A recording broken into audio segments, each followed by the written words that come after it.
주말 동안 있었던 정치권 뉴스를 돌아보는 시간이죠. 월요일에 정치토론, 정치토크. 오늘은 강심토론이 준비되어 있습니다. 더불어민주당 강훈식 의원 어서 오십시오. 안녕하세요. 강훈식입니다. 자유한국당 신보라 최고위원 어서 오십시오. 안녕하세요.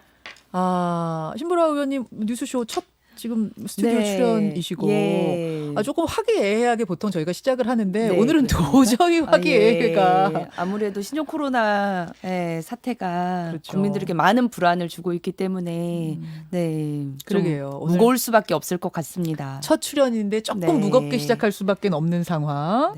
신종 코로나 바이러스 얘기. 사실은 이것이 얼마나 가느냐 그리고 어떻게 대처하느냐에 따라서 총선 민심도 출렁일 수 있고 뭐 꼭 총선 때문이 아니더라도 좀 정치권이 여기에 민감할 수밖에 없는 상황인데 그 얘기부터 좀 해보죠. 강훈식 의원님. 네. 지역구가 그 아산의 우한 교민들 수용시설은 아니고 그 옆 지역구시잖아요. 그러다 보니까 아무래도 그쪽 바라보는 심정이 다른 분들보다 더 좀 복잡하고 안타깝고 그러셨을 것 같아요. 충돌 보면서. 네, 이제 뭐 초반에 주민들은 당연히 불안하셨던 거죠. 그리고 반발이 당연히 나왔었는데요. 근데 지금은 오히려 좀 뭐 당연히 이건 당연한 것 같아요. 자기 가족들 뭐 건강 걱정되고 이 상황에 대해서 얼마나 통제될 수 있는지 확신이 없었으니까요. 근데 그리고 실제로 일부 보도가 또 그런 것들을 좀 자초한 측면들도 있습니다. 근데 지금은 좀 어쨌든 정부의 대응을 좀 믿자 이런 분위기가 강해졌고 또 충남도지사가 그 앞에다가 뭐 집무실도 설치하고 시장도 설치하고 이렇게 하면서 시민들도 조금 차분해졌고요. 동시에 이제 그 안에 계신 교민들의 인터뷰가 나오면서 감동적이었다 이러니까 이제 약간 보람도 좀 있고 뭐 그런 상황인데 그럼에도 불구하고 아직은 진행 중이기 때문에 긴장감을 놓지 말고 또 주민들 입장에서도 불안한 마음은 있습니다. 근데 믿어보자 이런 분위기는 강해지고 있다 이렇게 보고 드릴 수 있을 것 같습니다. 그 첫 전세기가 도착하는 날 아침에 제가 인터뷰를 했었어요. 아산 통장님하고. 근데 그 저랑 인터뷰할 때만 해도 아까 말씀하셨던 것처럼 오해들이 좀 있으시더라고요.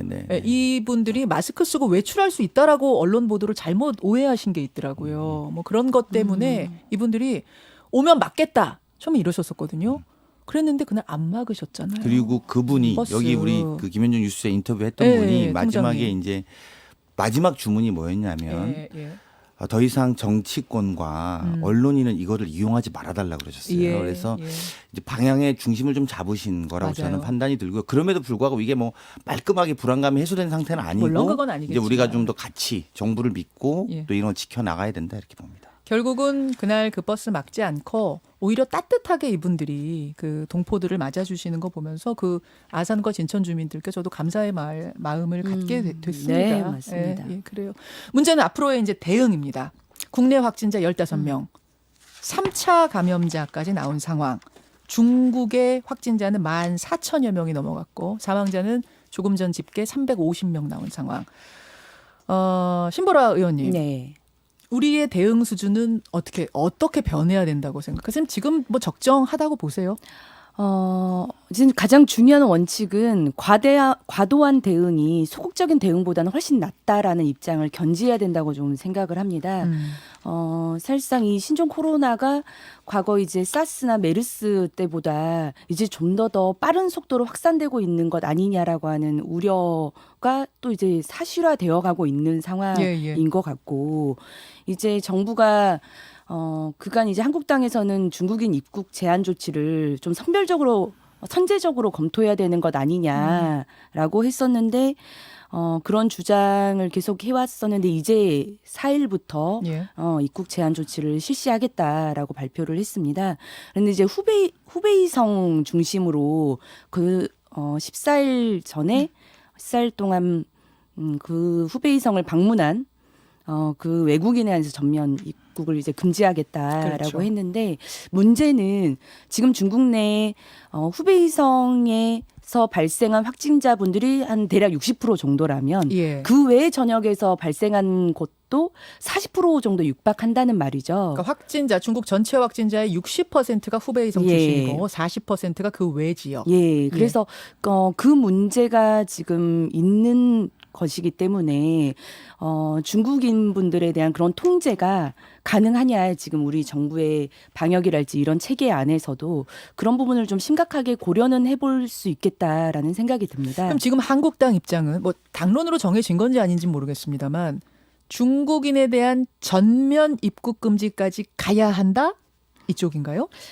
지금 그런 주장을 하고 있는 상황은 아니지만 우선 4일 정도에 하게 된 이 조치도 실은 조금 늦장 대응은 아니냐. 후베이성에 대한 제한 조치도 좀 늦은 것 같다. 실은 이제 미국은 전면 입국 제한을 했고 일본은 이제 후베이성 정도로 그것도 이제 이미 며칠 전부터 단행한 조치인데 우리나라는 이제서야 이제 단행을 하기 때문에 그 부분에 대한 조치도 우선 좀 늦장 대처다. 여기까지 한번 좀 그러면 여기까지 일단 강훈식 의원 의견 좀 듣죠. 여기 후베이성만 제한한 것도 조금 더 빨랐어야 되지 않겠느냐는 의견에 대해서. 네, 뭐 저는 지금 충분히 통제 가능한 범주 안에서 논의하고 있다라고 보고요.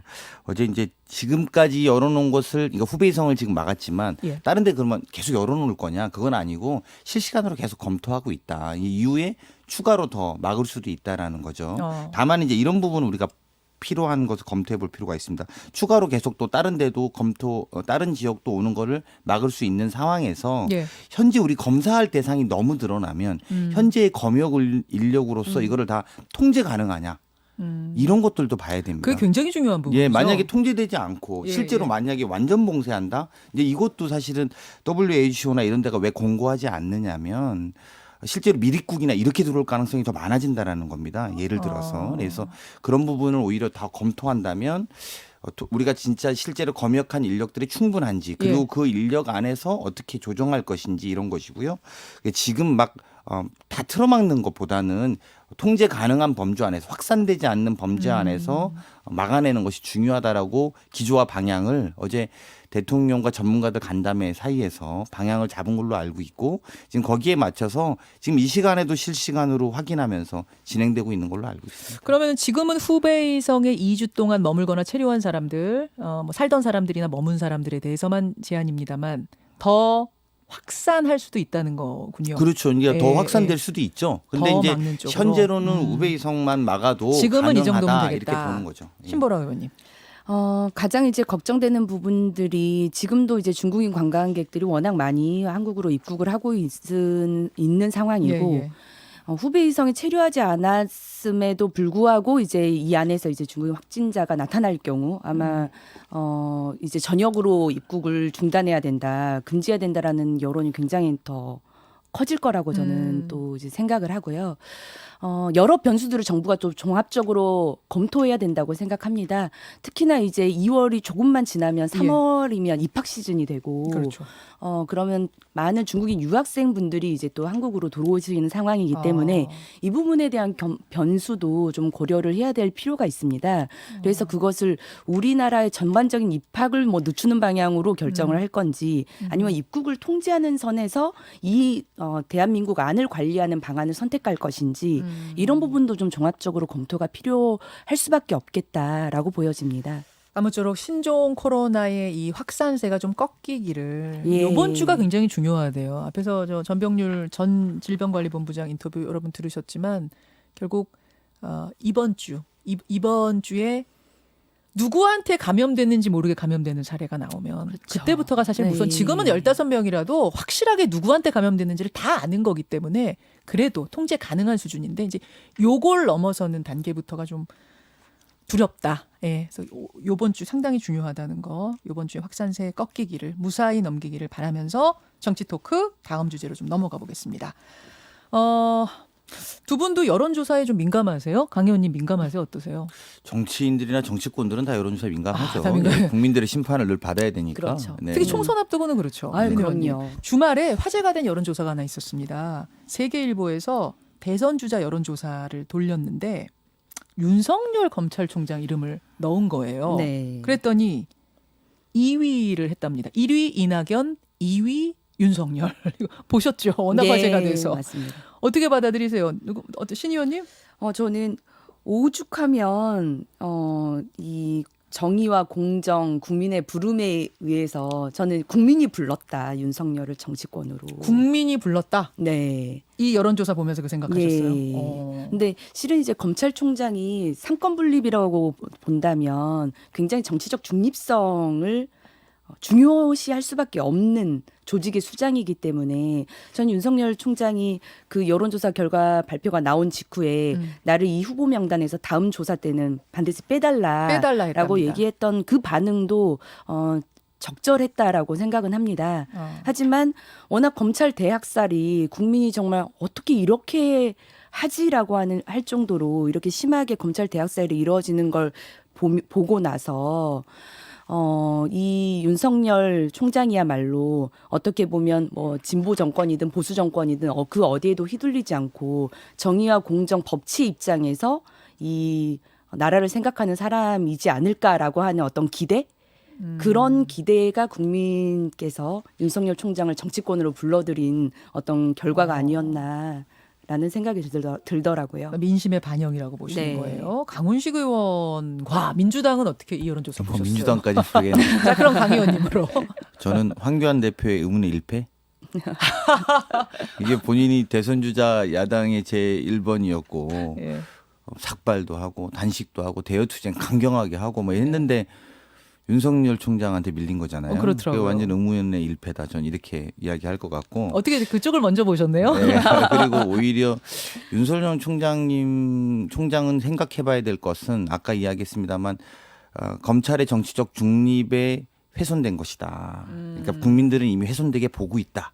그 부분에 대해서 검찰에 좀 신중을 기해야 될 것이다. 이후에 본인들이 그러니까 소위 이미 정쟁 구도로 들어와 버렸다라는 거예요. 프레임 진영 속으로 그렇습니다. 들어왔다? 그래서 그런 부분에 대해서는 앞으로도 그러니까 그래서 아마도 빼달라고 하신 것 같아요. 본인이 원해서 들어간 건 아니에요. 아니니까 여론조사에. 그렇죠. 근데 네. 이미 국민들은 그렇게 보고 있다라는 반증이기도 하다는 거죠. 그래서 그런 부분에 있어서 좀 더 신중한 행보, 또 신중한 판단들이 아마 요구될 거다 이렇게 봅니다. 프레임 속으로 들어왔다는 건 어떻게 생각하세요? 그런데 결국 지금 이 검찰 대학살이 결과적으로는 저는 검찰을 정치 검찰을 하고 있는 게 바로 문재인 정권이라는 생각이 듭니다.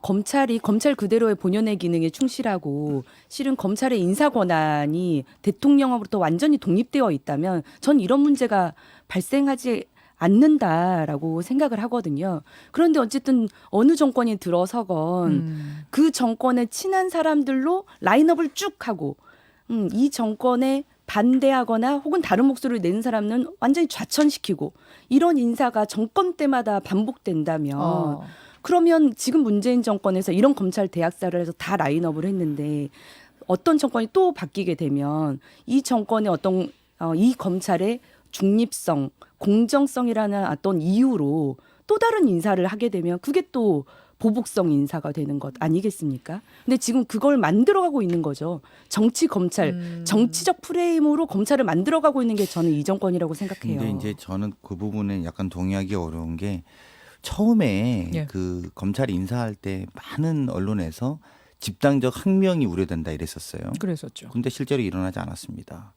그리고 대학살이라고 표현하는 것에 비하면 우리 검찰들이 지금 차분하게 이걸 받아들이고 있다는 거예요. 그러니까 이건 무슨 말이냐면 합리적인 인사권이라고 검찰 내부에서 보는 시각들도 있다는 겁니다. 물론 서운하다는 시각도 있을 수 있습니다만 이걸 한쪽으로 몰아서 대학살인 것처럼 말하는 것은 저는 적절치 않다. 그리고 이전에 이런 경우에 집단 항명의 사태들이 일어났었던 걸 보면 지금 그거에 비하면 차분하게 이야기되고 있는 것이고 검찰은 수사권을 가지고 있고 또 대통령과 법무부 장관은 인사권을 갖고 있는 것이 우리 법안의 체계인 것이니까 법 체계 안에서 진행되는 것에 대해서 대다수의 검찰들은 받아들이고 있는 것 아닌가. 검사들은 저는 이렇게 해석하는 게 맞다고 봅니다. 자, 이거는요. 아무튼 윤 총장이 빼달랍니다.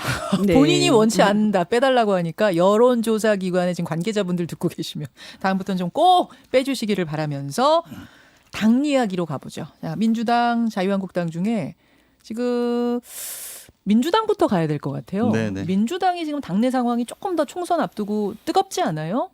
김의겸 전 양쪽 다 뜨겁고 저희도 뜨겁고 저쪽도 뜨겁고. 제가 사전 조사를 좀 해보니까 민주당이 더 뜨거운 것 같습니다. 네. 일단 네. 김의겸 전 청와대 대변인이 주말에 네. 공개적인 글을 하나 올렸어요. 당이 저에게 좀 가혹한 것 같습니다. 예비 후보로라도 뛰게 해달라. 그 경선이라도 좀 치를 자격을 달라. 네. 이렇게 호소문을 이해찬 대표에게 올린 상황. 김의겸 전 대변인은 어떻게 하라는 게 당의 입장이에요? 정확하게는 이게 좀 이게 당의 후보자 검증위에서 지금 계속 지연되고 있는 거거든요. 김의겸 똑 떨어진 결론이 안 나온 거예요? 현재까지는 오늘이 이제 마지막 회의를 한다는 거고. 근데 이제 사실은 예. 제가 사전 취재를 좀 해보니 예. 후보자 검증위에서는 현장 조사팀도 보내고 이제 여러 조사를 다각도로 한 거예요. 예. 그래서 이분의 부동산 차익보다 실제로는 부동산의 시세 차익보다 기부한 금액이 더 많답니다. 그리고 이런 과정 속에서 불법 여부라든지 이런 것들은 다 소명이 됐답니다. 근데 이제 문제는 뭐가 남냐면 그렇다면 그러면 왜 이건 해줘야 되는 거 아니냐? 그런 거잖아요. 근데 정무적 판단 지점도 남는 건 사실이에요. 그래서 근데 그 후보자 검증위가 정무적 판단을 하는 위치는 또 아닌 거죠. 정무적 판단이라 하면 그럼 김의겸 전 대변인이 억울할 것 같으니 해줬다가 판세 전체가 흔들릴 거라든지 그렇죠. 이런 예를 들면 이미지 이런 것은 아니 불법적인 네. 사항은 없다고 다 확인이 된 것 같아요. 제가 보니까. 그러니까 불법이라든지 이런 것들은 없고 또 이미 차익을 낸 만큼 본인이 기부했으니까 기부했고. 그런 것들은 다 문제가 없는 것 아니냐라고 보일 수 있는데 문제는 검증위가 그런 문제가 없으니까 오케이 이렇게 하기에는 또 정무적인 판단들도 있는 거거든요. 다만 검증위가 정무적 판단을 할 건지 아니면 이 검증위의 조사 결과를 바탕으로 최고위원회가 의결을 해야 되는데 그 최고위원회가 정무적 판단을 할 건지 또 최고위원회도 최고위원회대로 어려운 점이 있지요. 아무 법적인 문제가 없으니까 하자라고 했을 때의 전체 선거판에 대한 이해나 이런 부분에 아마 지금 있는 거다 이렇게 볼 것 같습니다. 한국당에서 어떻게 바라보고 계세요? 그러니까 김의겸 전 대변인이 좀 그 글을 보니 참 애처롭다는 생각이 들더라고요. 예비 후보로 받아들여지지 네. 않아 45일째 군산 바닥을 표류하고 있습니다. 이렇게 네. 쓰셨어요. 네, 근데 어떻게 보면 이미 도덕적인 부분이든 이 정권이 얘기한 주장해온 어떤 부동산 규제에 정반대되게 부동산 투기를 해온 그런 대변인의 입장에서는 이미 도덕성이라든지 이런 부분들이 싹 무너졌다. 이미 그런 부분에 스크래치가 난 부분이 큰데 그리고 이제 모든 것들을 자신의 부인의 탓으로 돌렸던 그 기억을 국민들은 다 갖고 계시는 거거든요. 그렇기 때문에 민주당으로서는 그 정무적 판단을 고려하지 않을 수 없을 겁니다. 그리고 실은 당의 부담을 지우는 부분에 대해서 당이 너무한다라고 보기보다 이 당의 어떤 판단을 존중할 필요도 있지 않을까라는 생각도 들어요. 그 투기라는 부분에 대해서 근데 강훈식 의원은 당에서 쭉 보니까 불법적인 건 아니더라. 그리고 차익보다 오히려 더 기부했더라. 이건 어떻게 보세요? 그러니까 후보로 출마하기 위해서 지금 면피성 행동을 계속 해왔던 거죠. 면피성 행동이다. 네, 사실상 처음에 그 문제가 불거졌을 때 그 모든 것은 부인이 한 일이지 자기는 책임이 없다라고 발언을 해왔었는데 이제 와서 쭉 감추고 있다가 후보 출마할 때쯤 되어서 이제 그걸 팔아서 시세 차익을 기부하겠다. 그래서 나에게 후보 자격을 달라. 이걸 누가 공감하겠습니까? 투기다 이 말씀이신 거예요. 투기성 요소가 있다. 투기성 요소도 있을 뿐더러 그 부분에 대한 그간의 해명이나 행동이 전혀 이제 믿음직하지 못하는 거죠. 강 의원님. 투기성 요소가 있는 거죠. 그건 이제 그랬었는데 그런 것에 대해서 본인이 반성하고 또 그게 문제가 됐었던 거죠. 그거는 다 사실이라고 저는 보는 게 맞다고 봅니다. 다만 이제 그래서 불법이 있었느냐. 그러니까 아니다 막 이렇게 민주당에서 지금 그렇게 주장하고 이런 단계는 아니군요. 그런 건 아니라는 건 아니잖아요. 그러니까 청와대 대변인도 사퇴한 거고. 다만 그래서 불법이냐. 예를 들면 합법이냐 불법이냐 검증위는 그런 것들을 걸러내야 되는 거 아니에요. 불법적 요소가 없다. 그리고 그럼 시세 차익에 대해서 국민적 반감들이 있는 거 아니냐. 근데 이것도 본인이 기부하겠다더라. 자, 이제 그러니까 사실관계는 그겁니다. 다만 이제 이 사실관계를 가지고 이분에게 후보의 기회를 줄 거냐 말 거냐라는 그렇죠. 문제는 정무적 판단의 영역이니까 그것들이 좀 구분돼서 보여지는 상황이고 아마 뭐 멀지 않은 시간에 결정이 나지 않을까 싶습니다. 저는. 어떻게 될 걸로 보세요? 오늘 아닌가요? 그거는 뭐 오늘? 제가 모르겠습니다. 아니 당의 인싸시잖아요. 상황은 제가 보고를 드리고 아니 그분들이 결정을 이제 하시겠죠. 하여튼 김의겸 전 대변인이 민주당 안에서는 오늘 가장 핫한 인물인 것 같고 한 명 더 있어요. 고민정 전 대변인은 주말에 결국 입당했죠. 네. 입당을 했습니다. 그러면서 나경원 의원 지역구에 가서 맞붙느냐? 네. 아니면 이수진 전 판사가 나경원 전 판사와 같은 전 판사끼리 붙느냐 뭐 이런 얘기 오가던데 한국당에서는 어떻게 바라보고 계세요? 동작 구민들이 그분들을 어떻게 평가하실지 모르겠네요. 자신은 나경원 전 원내대표와 거의 급이 맞는 인사다라고 하는 생각을 갖고 계시는 것 같은데 우리 동작 구민들께서 나경원 대표와 대적할 만한 상대다라고 인정해 주실지 네, 그 잘 말씀은 모르겠습니다. 한국당에서는 급이 안 맞는다고 보신다? 네, 그랬을 것 같습니다.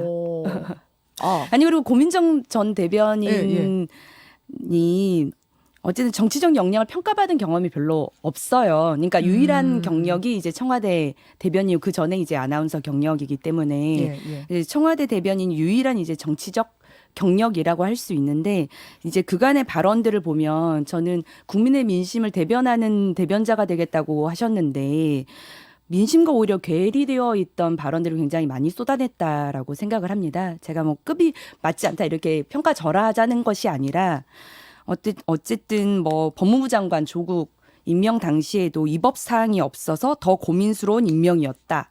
이런 평가들. 그리고 이제 나라 재정에 대한 문제를 얘기했을 때도 쌓아두면 썩어버리기 마련이다.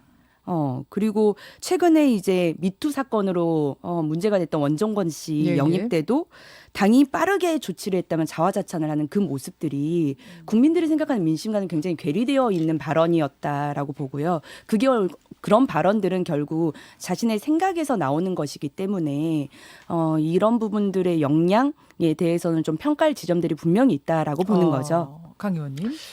나경원 대표를 동작구에 숨긴다고 해서 숨겨지는 건 아닌 것 같다는 생각이 듭니다. 무슨 말이냐면 나경원 대표가 물론 동작구민이 뽑겠죠. 그런데 이미 나경원 대표는 제1야당의 원내대표로 지난 1년간 해왔고 국민들의 평가를 받는 사람입니다. 그래서 물론 투표는 동작구민들이 하시겠지만 뭐 가령 예를 들면 지난 1년간 모든 예산안 또 추경 또 모든 법안에 대해서 반대, 심지어 필리버스터를 다 걸었고 또 그리고 나서도 우리 패스트트랙에서 다 반대하고 국회 내에 선진화법을 무력화했던 나경원 대표 아닙니까? 그 부분에 대한 평가입니다. 그 동작구민들이 투표하겠습니다만 그걸 누가 동작구민들이 뭐 그 제1야당의 대표를 동작구민 몇 명이 뽑는데 그분들이 볼 때는 이래요. 이렇게 볼 문제는 아니고 지난 1년간 제1야당을 잘 이끌어 왔다고 보느냐. 그리고 그런 것들이 합리적인 정치에 필요하다고 보느냐라고 물어볼 거라고 저는 보고요. 그런 의미에서 보면 이제 뭐 다른 누구도 이제 다 그 상대가 될 수 있을 거다. 국민이 평가하는 동작도 저는 그걸 의식할 거라고 봅니다. 동작 구민도 우리 동네에 필요한 사람 을 뽑는 선거이지만 동시에 제1야당 대표가 이것을 얼마나 잘 이끌어 왔느냐에 대해서 평가를 하는 거죠. 정말 뭐 그리고 소위 그 나경원 대표 임기 기간 동안 한국당에 정말 많은 이야기가 있었어요. 뭐 일본과 가깝다 멀다 이런 이야기부터 뭐 오만 이야기가 다 있었던 것에 대한 책임에 대한 저는 선거가 될 것이다. 아까 이렇게 보는 신보라 거죠. 최고위원은 뭐 이수진 전 판사, 고민정 전 대변인과 급이 안 맞는 그야말로 나경원 원내대표는 좀 월등히 전 원내대표는 좀 정치적으로 역량이 있는 인물이다라고 말씀을 하신 것에 대해서 강훈식 의원은 그렇지 않다라는 얘기를 그렇죠. 오히려 양쪽이 완전히 급을 다르게 보시는 체급을 자 어떻게 될지는 그리고 이제 제가 알기로는 고민정 이제 뭐 예비 후보들이라고 봐야 될까요? 뭐 고민정 전 대변인이나 이수진 전 판사가 당의 모든 걸 일임한 상태라고 알고 있어요. 그래서 그리고 이제 본인들은 오히려 더 센 분이랑 하고 싶다라고 하고 있다. 아무래도 그렇겠죠. 나경원 대표가 더 센 급 붙여달라. 네, 뭐 그런 정도의 의욕을 갖고 있다고 저는 알고 있어서 그거는 아마 당이 좀 합리적인 판단을 하지 않을까 이렇게 기대하고 있습니다. 알겠습니다. 오늘 급 얘기를 많이 하게 되는데 시간이 한 1, 2분 정도 남았어요. 한국당 얘기로 가야 하는데 한국당은 결국 보수 통합 문제가 여전히 뜨거운 거죠. 총선 네, 앞두고. 가장 중요한 이슈입니다. 황교안 대표랑 유승민 전 대표가 이번 주에 만나서 담판을 한다 만다 얘기가 있던데 어떻게 돌아가고 있습니까? 어쨌든 이번 주 중에 소기의 결론을 내지 않으면 안 된다라고 하는 생각이 크고요. 그렇기 때문에 저는 반드시 황교안 대표, 유승민 대표가 만나야 된다라고 생각합니다. 지금 삐걱거리는 될 듯 삐걱거리는 고지점은 뭐예요? 뭐가 걸리는 거예요? 글쎄요. 아무래도 어쨌든 가치의 통합이 굉장히 중요하고 이 통합이 그냥 단순한 보수 통합이 아니라 그 중도층까지를 이렇게 함께 할 수 있는 그런 개혁 보수 통합이기 때문에 우리가 어떤 통합의 모습을 보여드려야 국민들이 진정성을 느끼게 할 것이냐 그 지점에 아마 뭐 논란이 있지 않을까라는 생각이 들고요. 그 지점도 하나 있지만 결국은 좀 저 공천 지분에 대해서도 얘기가 나올 수밖에 없는 거 아니에요? 그런데 총선 저는 앞둔 통합에서 만약에 새보수당과의 신설합당 방식의 통합이 된다면 예. 그분들이 공천 지분, 그러니까 내 지역의 공천은 확실히 달라라는 지분을 요구하지 않는 것으로 알고 있습니다. 네, 뭐 경선을 통해서든 검증을 받게 한다는 거죠. 그리고 거기 있는 의원님들이 내 공천을 확실히 보장해 달라고 요구하실 분들은 아니라고 생각합니다. 다만 예. 딱 공정하게 경선을 치러서 국민에게 검증받을 수 있는 정도를 무조건 보장해 달라는 요구. 것이겠죠. 알겠습니다. 네. 이번 주에 단판이 되느냐 안 되느냐 여기를 주목해서 보셔야 된다. 관전 네. 포인트다 이 말씀. 네. 자, 여기까지 월요일에 정치 토크 두 분과 인사 나누죠. 더불어민주당의 강훈식 의원, 자유한국당 신보라 의원 두 분 고생하셨습니다. 고맙습니다. 네, 고맙습니다. 감사합니다. 김현정의 뉴스쇼는 청취자 여러분의 참여로 이루어집니다. 트위터, 페이스북, 레인보우 게시판, 그리고 단문 50원, 장문 100원의 유료 문자 샵 1212, 우물정 1212 통해 참여하실 수 있습니다. 김현정의 뉴스쇼, 여러분과 함께 만듭니다.